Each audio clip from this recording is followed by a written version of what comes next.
Hello, everybody, and welcome to the first episode of our Borderlands 3 build series. My name is Cooksey, and I'm going to be kind of building these different builds, looking for ways that I will be playing Borderlands 3 upon its release. There are 4 different characters, and all of their skill trees have been posted on the Borderlands website. And I'm just going to be kind of doing some hypothetical theory crafting, if you will, looking for potential ways to play these characters. The idea is that when the game comes out, I can test these builds and we will be able to kind of tweak them and perfect them. And I can take your feedback and show you what I find works for me and try out things that you think works for you. This first build we're going to be working on is a crit-based build that's going to be utilizing a lot of Flack's abilities. I call this build Critty Critty Bang Bang, trying to make a little bit of a pun there, but at the same time, just trying to come up with a creative name for the build. We're going to start by taking Fade Away, as it is the crit-based action skill for this character. What it's going to allow us to do is become cloaked and automatically gain crits on the shots that we fire while cloaked. Additionally, we're going to get some movement speed bonuses and some health regeneration bonuses. Our tier 1 skill that we're going to pick up is Furious Attack. We're going to take it 5 out of 5 points, giving us some extra handling and gun damage. The gun damage is always going to be nice, and the handling, if I'm not mistaken, is going to reduce some of the gun sway and just make it so that our guns feel a little bit better in our hands. In tier 2, we're going to take 5 out of 5 points in Overclocked, and we're going to take 5 out of 5 points in Eager to Impress. Now these 2 skills are going to drastically increase our fire rates, and it's going to give us the opportunity to reduce our action skill cooldown time.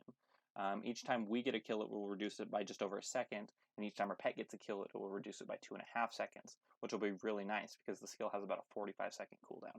We're then going to take Gorillas in the Mist, the first augment that's going to allow us to score as many critical hits as we can possibly get in 8 seconds.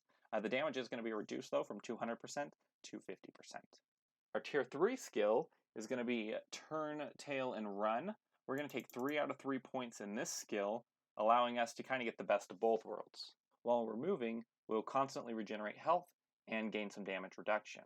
While standing still, we'll gain gun damage and fire damage. So it'll be really nice because we'll be able to plant our feet and deal massive amounts of damage, and then kind of run away and not have to worry about kind of dying as we get out of there. In tier 4, we're going to take 2 out of 5 points in Hidden Machine. Now, I'm not sure how good this skill is going to be upon release of the game, and if we find out that it is remarkably powerful, we'll come back in and put more skills here with our remaining skill points.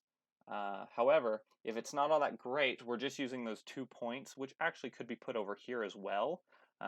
It's really kind of up to you. I find that this sounds a little bit more appealing, just based off of the fact that we're going to be trying to cloak as often as possible.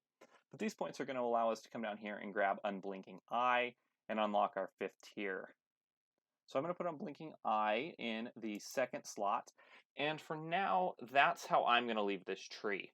We're going to move over to the Hunter tree now, and we're going to put 3 out of 3 points into Leave No Trace.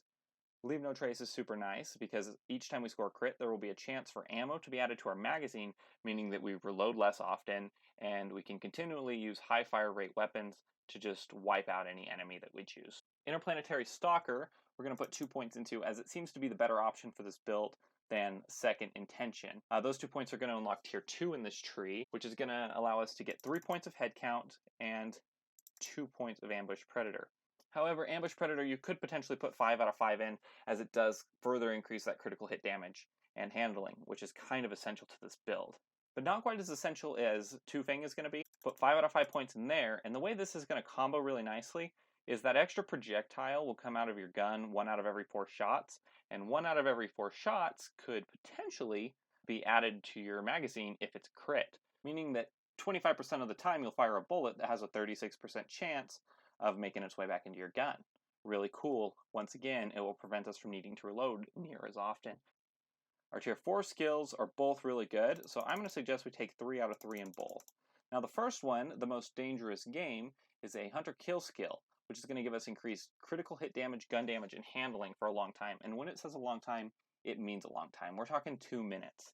And in the higher levels of play, we'll be killing a badass, hopefully around every corner. So it'll just be a constant buff. Now, to take that a step further, we're going to take 3 out of 3 in Big Game, which will double the duration of that skill. So we have about 7 points left over, and there are several places that they could go, but this is the core build for my high fire rate, high crit. Know also that we haven't picked up a pet, and we have plenty of options here. We've unlocked all of the pet possibilities in the hunter tree and all of the pet possibilities in the stalker tree. Additionally, we could always come over here and pick up the skag if we really wanted to. My personal preference with this build, I think, is going to be to grab the gunslinger jabber. It's really nice because it'll keep enough range, and because we haven't put a whole bunch of perks into survivability for the pet won't be going down all the time, seeing as it's not a melee built pet. So the 7 points we have could do a lot of different things. If you're playing on solo, this would be a good skill to pick up. Galactic Shadow. It's always good because it buffs your crit hit damage, but it makes you less likely to be targeted. So if you're playing with people who are playing like Zane, who looks like he could be built as a little bit of a glass cannon, you might want to be a little bit more considerate in multiplayer. Also, if you don't trust your friends or your co-op partners, I would suggest taking Lick the Wound. Additionally, if you're playing in single player, having the ability for your pet to revive you is huge, and it only costs 1 point. Now, another thing that you could do with your 7 skill points is put a little bit of investment in this tree.